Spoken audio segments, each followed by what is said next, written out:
beloved ones, I am back. Say that I'm God. Let me hear you say, I'm God's anointed and appointed one.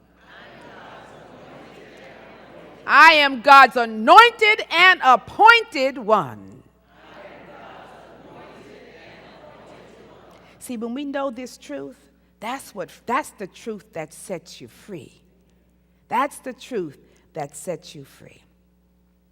This feels to me like a beautiful day. It's a great day, and it's a day for me where I can feel that there's so much energy and presence in this day, because I feel that there's a lot of energy and presence in my own being. But those were the two elements that I was seeking before I made my journey to India. I needed a little energy, and I needed to feel somehow some kind of connection to the presence, because as I said, I was not was I empty, I was running on fumes. Now you know you empty when you can be empty, but I was running on fumes. And so when I was empty and I couldn't feel that connection that I needed, not only to God, but I couldn't feel the connection to myself and anybody else, right? I was disconnected, feeling separated, feeling totally burned out.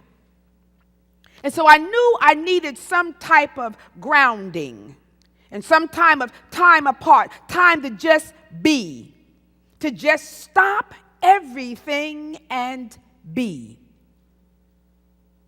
To be in the midst, to be one with the one. Now, the plan I had was to spend, the first month, again, it was too much doing. You know, the vacation, running here, golfing, and it was good, but I really just needed the 2 months to simply do nothing but be. But anyway, I had some other things, and I wanted to spend some time with Mom and a friend, and we went out, and, that was fine. But the second month, I knew that was going to be me, and the plan was that I was going to spend 1 week in complete meditation from morning to night at the Wonders University of O&O Academy, and in the temple that is called Acom.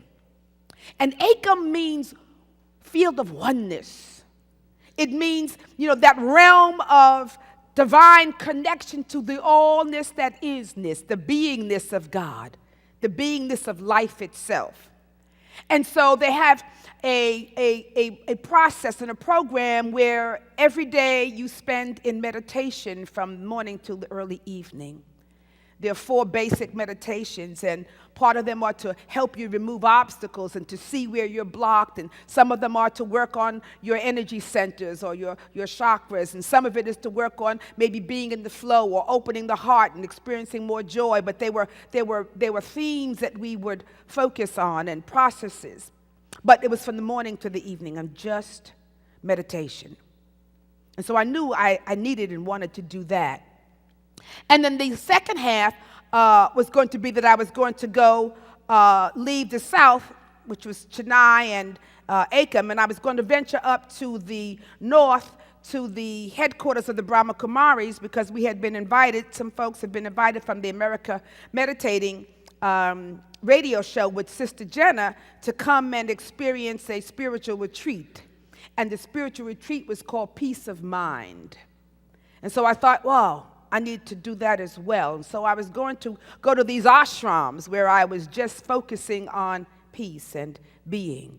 One was total my program, and the other, they had some things that we could engage in, and some things I did and others I just chose because they had all these wonderful little areas on the hill and tucked away of meditation huts and whatever, and I made my way to all of them. I just was going to be there with that. It was a great, wonderful opportunity. But on the first half, when I was at O&O and at Acom, and I was just doing the meditation day and night, the second day that I was there was actually my birthday. And it was the second day of my meditation immersion. And so when I got up on that morning, I said, my birthday present to myself was going to be present.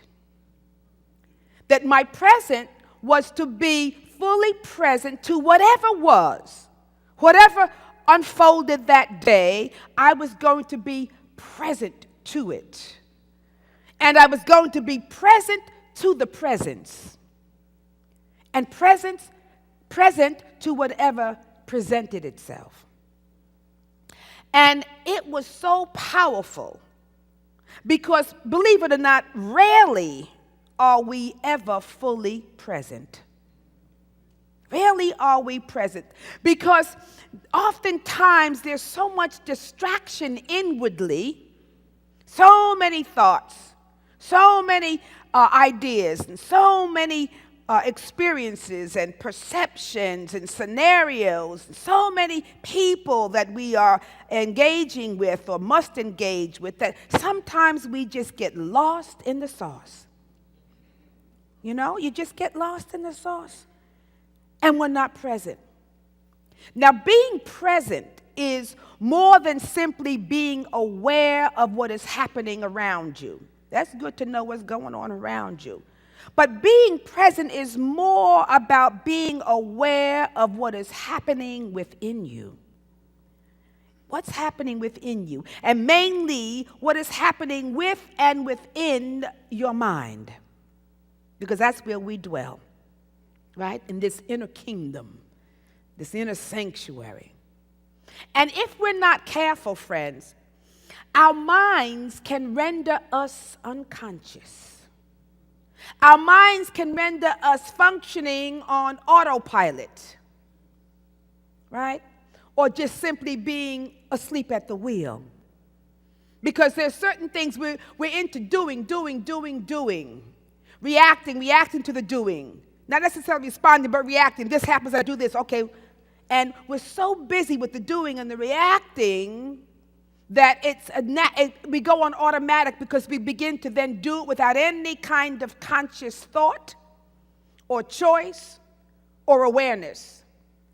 You know, how often, we all know this, how often do you drive home and you just get there? You don't even know how you got there, but you know, oh, home, right?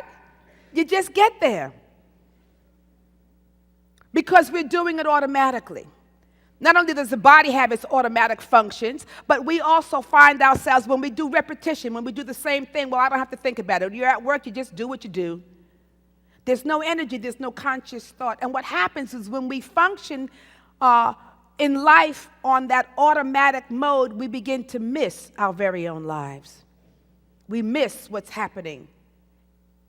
And here's the thing, because our mind has the tendency to have us be here and there and everywhere.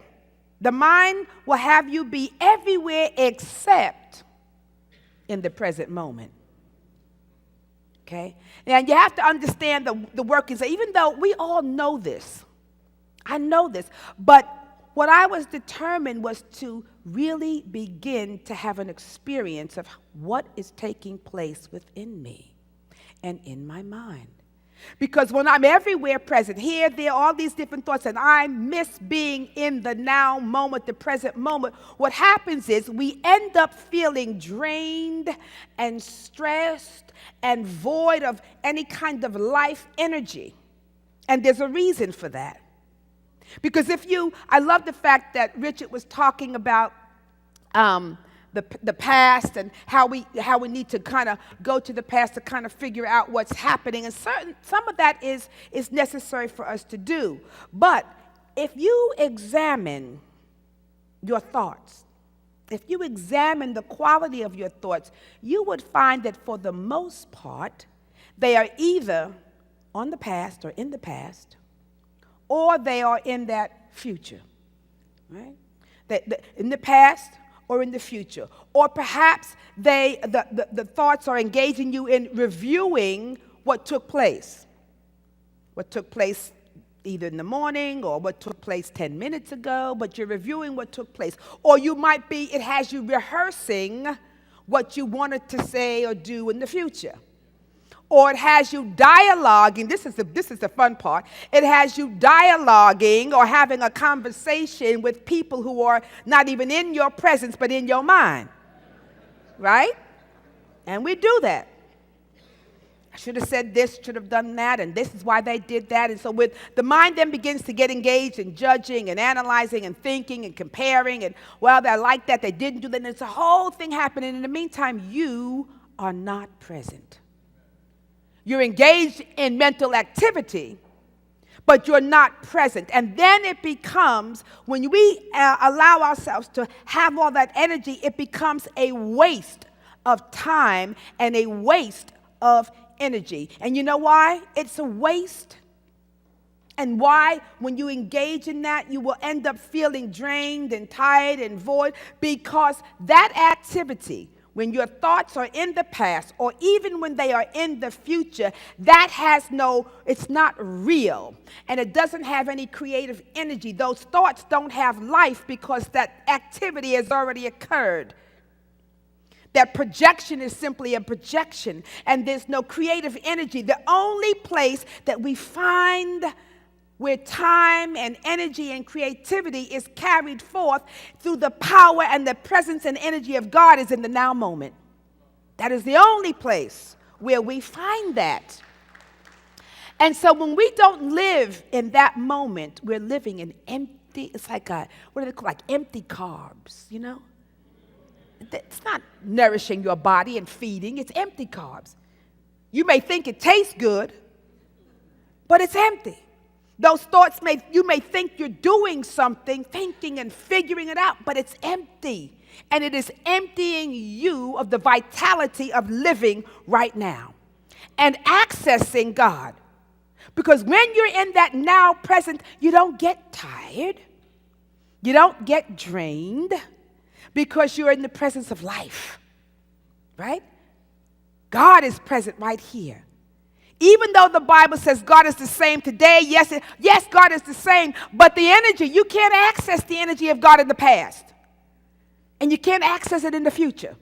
You can only access it and experience it in the now moment. And we have not been practiced enough in doing that and conscious enough in being present.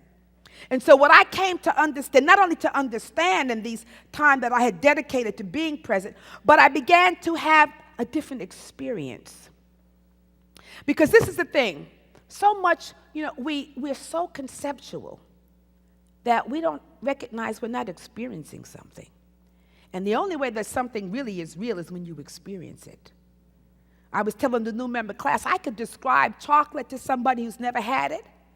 And I could say, oh, it's so sweet, and it's milk chocolate, and it's creamy, and if you're lucky, there might be nuts in it, and it's a great combination. I could describe all of that, but until they experience it, they will never know it. So we come and we hear, and that's good that we hear the word. We come and we read and we study and we do all those things. That is not experiencing the presence of God. There's something so powerful. What I discovered as I decided that I was going to be present to the present was that all of a sudden, that was when I kept my mind in the now moment, that the presence of God was realized. I had started having a different experience. See, I wasn't thinking about God. I wasn't talking about God. I was doing what? Experiencing God. Being there. And in that experience of God was the flooding of life and energy and joy and whatever it was that was needed. It was just overwhelming in my spirit. It was just alive. There's something magical about that. Experiencing God. And my mind became clear. And peace began to overwhelm me in a sense of harmony, in a sense of oneness. Because in that state, all of a sudden, peace could manifest in my consciousness. Whatever it was needed could manifest because it was present in my being, and I was present to it. And so I began to be present and to notice where my thoughts, as a practice, I said, I will use this while I'm here as my practice. And I began to notice my thoughts, where my thoughts were at any given moment. Because, when you're just starting with that, it's hard. You're going to go in and out of awareness. But I said, I made the intention, set the intention. I want to just stop and see where my thoughts were at any given moment. And when I noticed that they were either in the past or they were even in the future or they were engaged in some idle conversation, I just said, let go. I let them go. I just dropped them and I didn't engage them, because if you engage it for a moment, too bad you're gone then. You see what I'm saying? And so when I felt the thought, and these thoughts are going to come unbidden. That's the whole thing. Thoughts, you'll find yourself just having the conversation. But when I noticed it, it's like, oh, wait, no, you know what? That's my mind taking me to the past. Don't need it. Done. Something else will come up. Oh, wait, I'm in a conversation with somebody who's not even present in my being. Oh, not having it. Oh, wait a minute, there's a judgment. Oh, wait a minute, there's a comparison. Wait a minute, there's a complaint. And I would just sit and just, nope, it's not now. That's not real. That's not needed. And I would just simply let it go.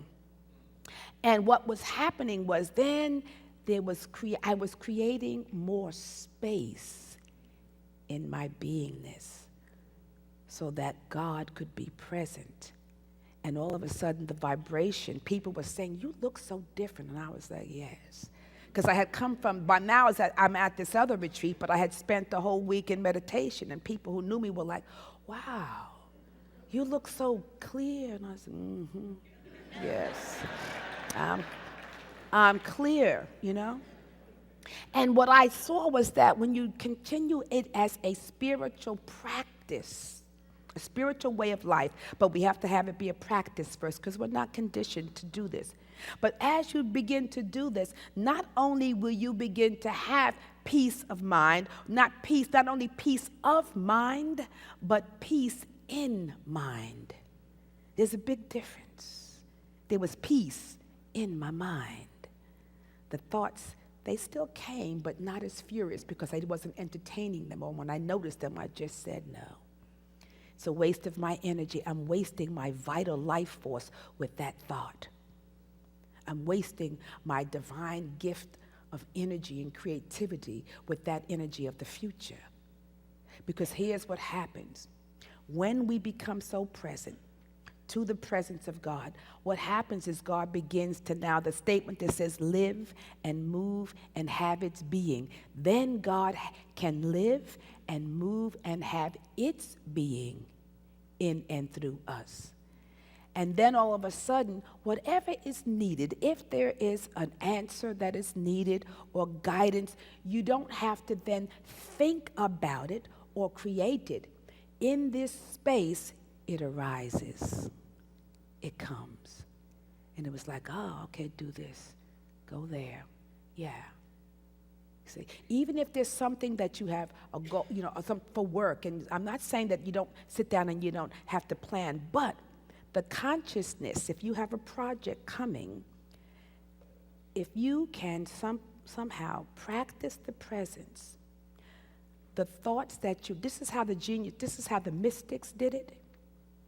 Whether it was Einstein or George Washington, they made themselves available vessels, and God gave the downloads that they needed. And so if you're working on a project, you have something, make sure that you're connected to the source. That's your job. That's your task. And when you're connected, then all of a sudden, God then gives you the thought that you need or the direction or the guidance, and it arises, and you move, and you do. And there's so much more peace that way, so much more energy. And so in order to maintain this, I downloaded an app that Sister Jenna had recommended people do, and it's an app it's called B-Zone, and it's an app that has some teachings, but you can do what they call traffic control. Every hour on the hour, you can just stop and say, what's the quality of my thoughts right now? Where am I? Where are my thoughts? Oh, and you can bring yourself back to the present moment. Or you can take that maybe a minute or 2 minutes and say, I'm just going to meditate. Or you're going to connect with an acknowledged God or the presence of God, but something that keeps you going. And it's every hour on the hour. And I'm telling you, it's so powerful to do that. And just noticing the inner landscape is helping to deepen my connection and to maintain this awareness, this presence of peace. So that was one thing, a major thing that I took away, practicing the presence. And the other insight that came these are my two major ones. I have a third one, but the two major ones. This other insight that came was I had an opportunity to begin to see how much I felt like I needed or even wanted the approval, validation, acceptance, and maybe even love from another. How much I was wanting that from others in order for me to actually feel approved, accepted, validated, or loved. And so while I was in deep meditation one of those mornings, this is what came. Do not seek approval, acceptance, or validation for the self outside of the self. And it was such a powerful thought. It's a simple thought, very simple. But it was a powerful teaching because here's the kicker. The self is already approved and accepted and validated by God. Right? There's a scripture in 2 Timothy that says, work hard so you can present yourself to God and receive his approval. And the working hard, as I interpret this metaphysically, is do that inner work on oneself, right? So that I can present myself to the divine and receive his approval. Not to receive the approval because I'm a good person doing these good things, but to receive the approval because it's already there. For me to be able to take that into my heart and my consciousness. Because when we begin to keep looking outside of ourselves for approval of ourselves or acceptance or validation, what it does is it serves to weaken our innate state of being. It weakens our own sense of self. Because then we begin, well, maybe you can define who I am. You can define, and nobody can define yourself for you, just like nobody can say, I am for you, only you can say that. And so when it does, when we begin to weaken, well, I'm going to look for you to tell me and define who I am and when you to approve, or you, and this is the thing, because you're going to be topsy-turvy because some people are going to like you and some people are not. Some people are going to see your worth and your value and others will not. Some people are going to say, yes, you know what, you fit in some places you're not going to. But other people cannot give you your self-worth. The self is already approved by God. And when we really, truly, deeply begin to feel that, believe that, know that, and receive that, then we are empowered from on high to do and be all that we've been created to be. So in one of my meditations, I was shown by God, because, all of us have some soul lessons, things that we think we've learned or things that kind of stick with us that we're trying to work through and overcome or whatever. And this was a very deep soul level that I just have been working with since I can remember being on the planet. But God showed me, and it came twice, and anyway, but God showed me in this meditation experience that I truly and really was the beloved of God.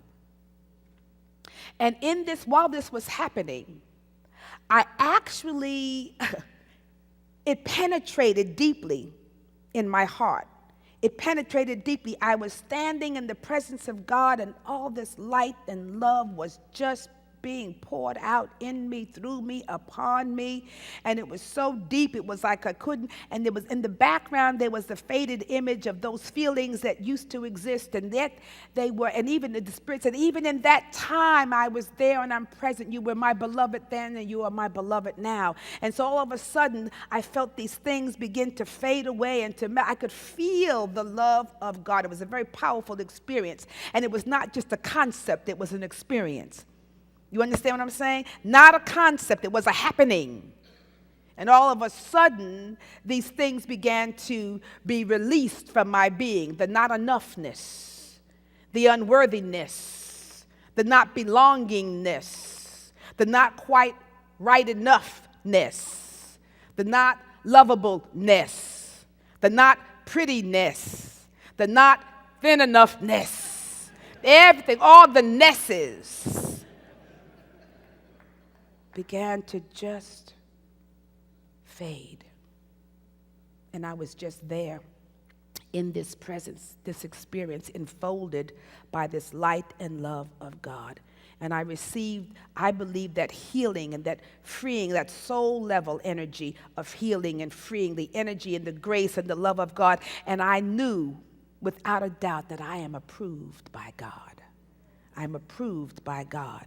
And the shackles and the weight that not just me, but many people carry of those erroneous and limited thoughts we hold about the self began to be replaced by the divine feelings of love, infinite love, divine love, love as the beloved, love as the golden child. Because all before me was nothing but gold and light. Spirit said, "You're my golden child." And I was like, yeah, I'm a golden child. So y'all can just call me GC. I'm the golden child.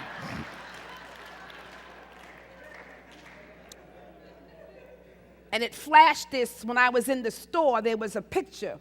One of the, I don't need to buy little stuff, but anyway, when we were in the shop, I had seen this picture of a child. He was standing in front, a little child in a golden, orange, yellow robe.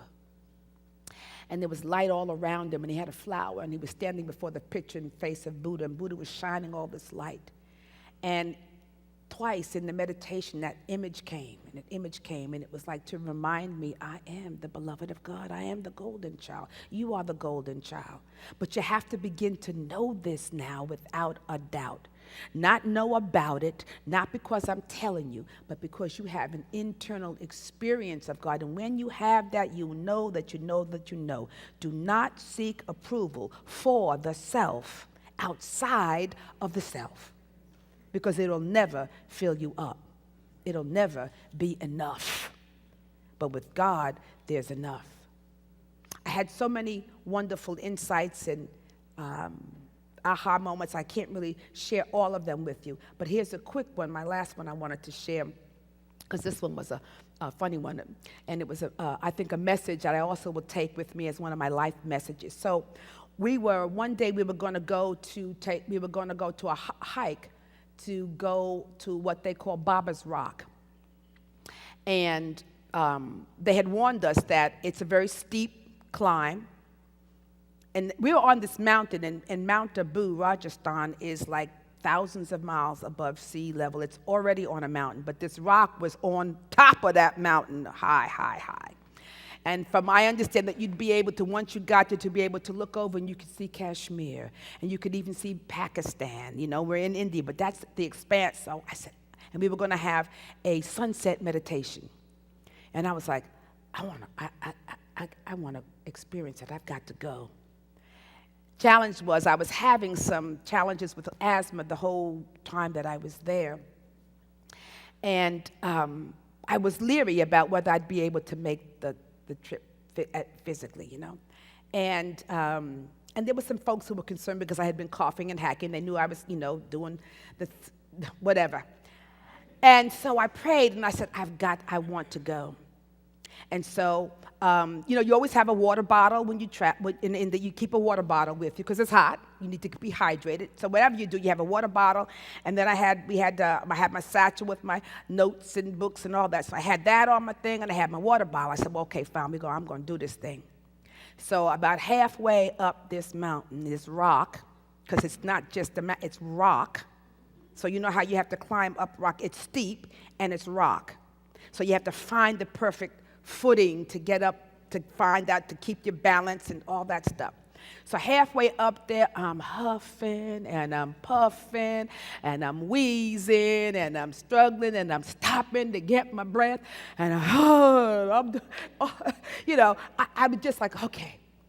And all of a sudden, this young girl comes and she says to me, give me your bag.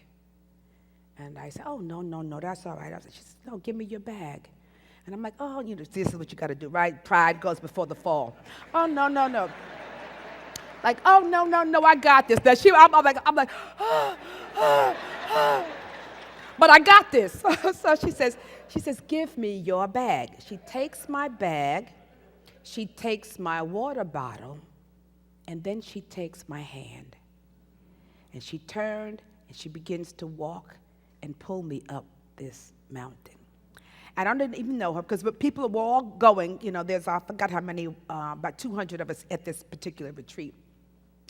And then there was a gentleman I met who was an Ayurvedic doctor, Dr. Kumar. I had met him at the airport on my way there, so we kind of had been exchanging conversations. And he was at my back, and he began to just put his hand at the small of my back, and he just gently pushed. She pulled, he pushed. And I got up to the top of the mountain, and it was so well worth it. Yeah. It was beautiful. The picture that we showed you when we did the constant contact is us sitting on the rock.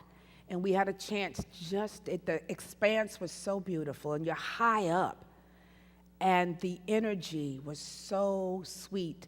And at first, when we all got there, everybody was hooked, because you're on a cliff. You can actually just see over, right? So everybody was so excited. There was all this chatter and blah, blah, blah, blah, blah. And it was like God spoke, and instantly, everybody just got quiet. Nobody said, be quiet. Once we got over oh my God, it's beautiful, all that, and we were there, then this hush came over, the stillness came over everybody. And if you look at that picture, my face, I'm just sitting there. And it was so wonderful. And that metaphor is the lesson that I take with me as well. Meaning that no matter what the journey is, no matter how hard the climb is in our lives, no matter how rocky the road may be, there will always be someone sent by God to help you and to support you. And not only that, but God has your hand and God has your back. So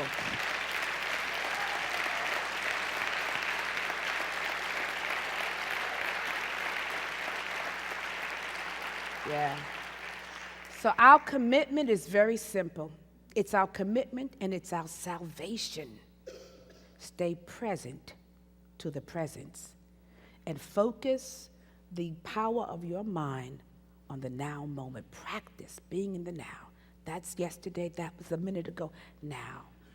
Then miracles upon miracles will begin to flood your life, and the creative energy and the power of God will be there as a living reality. And that's what we all want. So stay present. Namaste and blessings. Blessings. Blessings. I give it all.